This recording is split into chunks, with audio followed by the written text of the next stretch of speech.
Hi, I'm Chris Cook with Security Awareness Incorporated. A lot of times you may have a need to have email in more than one email account. You might want to have to send it from a personal email account to a business account to an personal email account, or you may want to send it on to family members as well. A couple different ways you can forward email. First of all, if you have your email client or your internet service provider may have a mail forwarding feature. You can go in and set up the email address for that to go to. So anytime an email is received into your inbox, it will then automatically take that message and forward it on to the address that you've specified. Make sure that this is your own email address or the person that you're forwarding it on to has given you permission to do this, because every single thing that comes into your inbox will then be sent to that email address as well.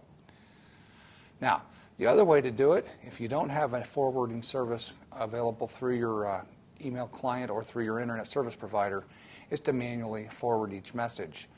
Simply right-click on the message in most email clients and select the forward option, and then put in the address that it's going to and click send, and that's it.